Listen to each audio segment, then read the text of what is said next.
Hello friends, कैसे हैं आप सब। उम्मीद करता हूं कि सभी लोग स्वस्थ होंगे, मस्त होंगे। फ्रेंड्स, आज की हमारी ये video washing machine repairing course की 20वें दिन की वीडियो है और आज के दिन हम ये सीखने वाले हैं कि एक सेमी ऑटोमेटिक वॉशिंग मशीन का वायरिंग डायग्राम 4 तार वाले वॉश टाइमर के साथ कैसे किया जाता है। तो चलिए फ्रेंड्स, हमारे साथ इस वीडियो के लास्ट तक बने रहिएगा।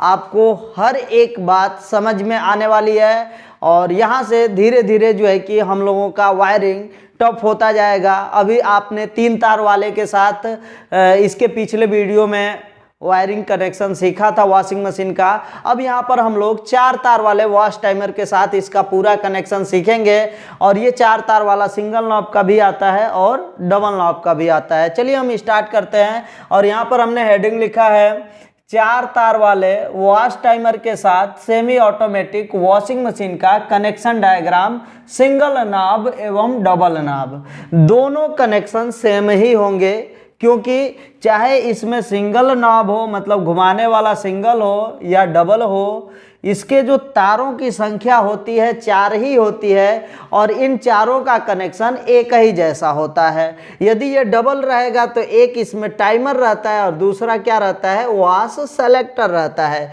जिसके द्वारा हम यह सेलेक्ट कर पाते हैं कि मोटर का हमारा जो उल्टा और सीधा घूमने का समय है कितना होना चाहिए, ज़्यादा होना चाहिए या कम होना चाहिए। जो कि डबल वाला रहेगा तो उसमें वॉश सेलेक्टर से ये सेलेक्ट कर लिया जाएगा।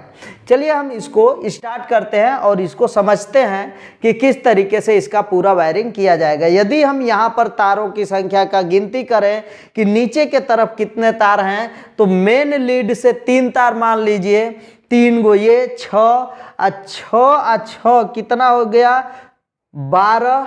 अब 12 और 4 कितना हो जाएगा, 16 16 4 20। अब 20 एक ये आ गया बजर का एक जो तार होगा न्यूट्रल वाला वायर, वो भी नीचे के तरफ आएगा। फेज तो हमारा इधर के तरफ जुड़ जाएगा। बाकी सब जो है कि 21 वायर हो गए और 21 वायर में कोई भी एक्स्ट्रा वायर नहीं है। चलिए हम इसका कनेक्शन करते हैं और समझते हैं कि ये 3 तारों वालों से कैसे अलग कैसे है। यहाँ पर जो बजर लगाया गया है 3 तार वाले में, इसका ऑप्शन नहीं था। अब ये बजर जो है, अब से जितने भी कनेक्शन बनाए जाएंगे सभी में ये लगा रहेगा और इसका कनेक्शन एक ही जैसे किया जाता है। इस वॉश टाइमर में जो चौथा वायर निकला है, 4 तार वाला वॉश टाइमर जब ये बना तो चौथा जो वायर निकला है 4 नंबर वाला वायर इस बजर के लिए होगा और थोड़ा सा वो छोटा रहता है और उसमें थिम्बल भी लगा रहता है। तो इससे हमें ये समझ में आ जाता है कि ये वाला वायर क्या है, बजर के लिए है। बाकी 3 लंबे वायर होते हैं जिनमें एक इनपुट होता है, 2 आउटपुट होते हैं। ये सारी चीज़ें आप लोगों को पहले बताई जा चुकी है और आप उसको चेक करना भी जानते होंगे। तो चलिए हम वॉश टाइमर से जो बजर के लिए वायर था उसको हम बजर में जोड़ देते हैं।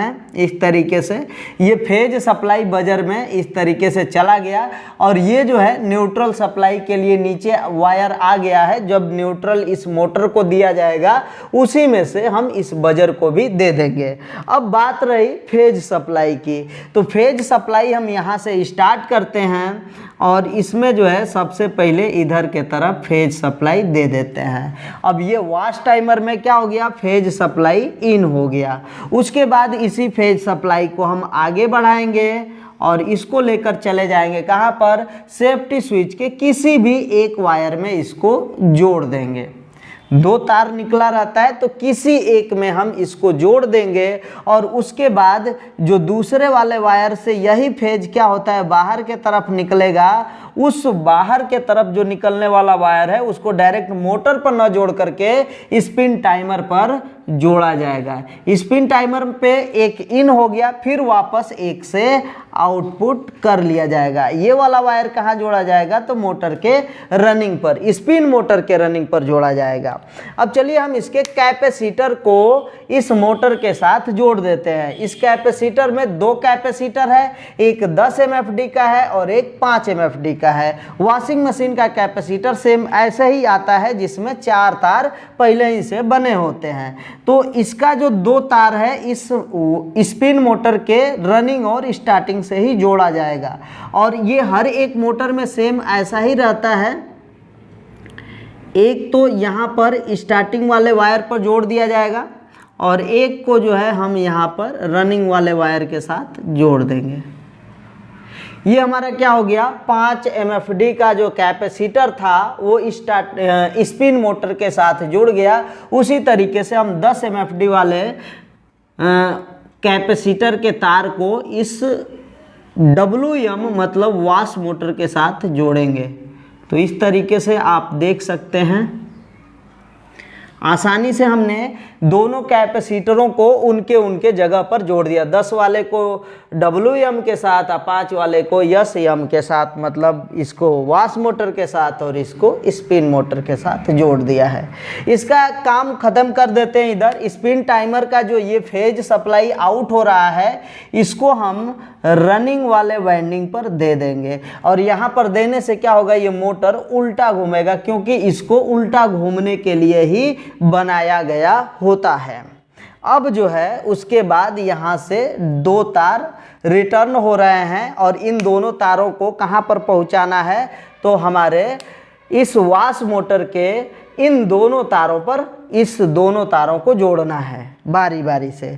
तो हम यहाँ से इन दोनों तारों को लेकर आएंगे नीचे के तरफ। ये वायर गया हुआ है तो सीधे 9 लाइन खींच करके हम ऐसे डायग्राम में ये बनता है ये निशान, और इस निशान को हम लोग क्या कहते हैं, क्रॉस वायर कहते हैं। और इस क्रॉस वायर का मतलब ये होता है कि ये जो तार है इस वाले वायर से नहीं सटा है। इसमें जो धारा बह रही है वो अलग समय पर बहेगी और इसमें जो बह रही है वो अलग होगी, ठीक है। अब इसके दोनों वायरों को हम इसी तरीके से नीचे लेकर चले आएंगे क्रॉस वायर बना करके।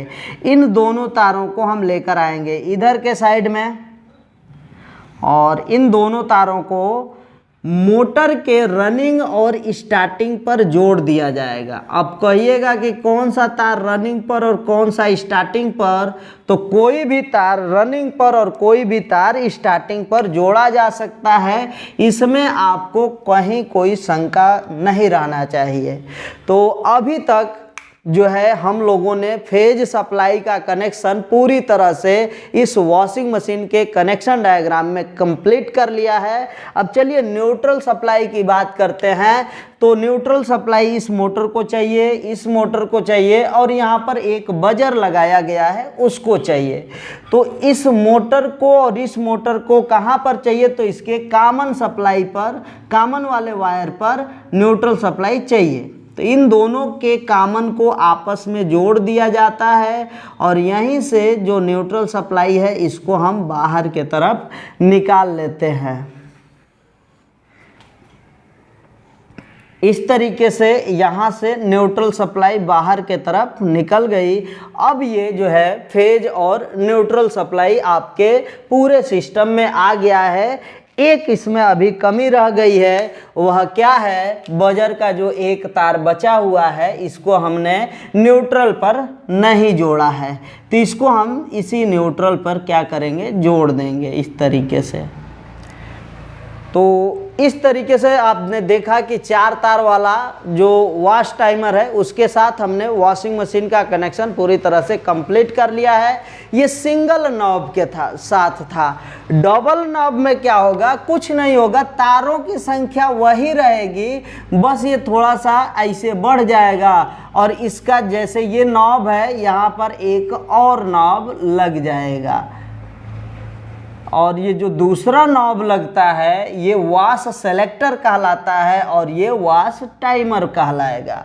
वॉश टाइमर का काम है इसमें लाइन को बारी बारी से भेजना। ये दोनों ब्लू वायर जो है इन दोनों वायरों में वॉश टाइमर बारी बारी से इस लाल वाले से जो फेज सप्लाई अंदर जा रही है उसी को बारी बारी से भेजेगा, जो कि ये बारी बारी से इस मोटर के रनिंग और स्टार्टिंग वाइंडिंग पर पहुंचते हैं, जिससे हमारा मोटर क्या होता है, उल्टा और सीधा चलता है। अब यहाँ पर इसको रनिंग और स्टार्टिंग कहा जाए या दोनों को रनिंग कहा जाए, कोई दिक्कत नहीं होगा, क्योंकि जिस वक्त इस पर लाइट आती है, मान लेते हैं कि यहाँ पर रनिंग वाले पर ये जो लाइट आ रही है, तो ये समय ये रनिंग का काम करेगा और ये स्टार्टिंग का काम करेगा। लेकिन जब यदि इस पर लाइट आती है तो जो ये यस है वो रनिंग का काम करेगा और ये स्टार्टिंग का काम करेगा।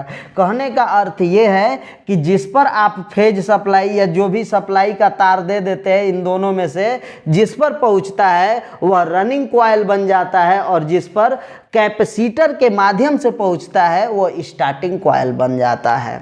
तो इस तरीके से आपने सिंगल और डबल नॉब का जो 4 तार वाला वॉच टाइमर होता है उसके कनेक्शन को समझ लिया होगा। यदि आपके मन में कोई विचार है, सवाल है या हमारे लिए कुछ सुझाव है तो आप ज़रूर इस वीडियो के नीचे कमेंट करके हमको बताइएगा, और या फिर किसी भी प्रकार का कोई यदि शंका समाधान हो, जो भी आप हमसे डायरेक्ट बात करना चाहते हैं, तो इस वीडियो के डिस्क्रिप्शन बॉक्स में चले जाइएगा, वहां पर आपको व्हाट्सएप ग्रुप का लिंक मिलेगा।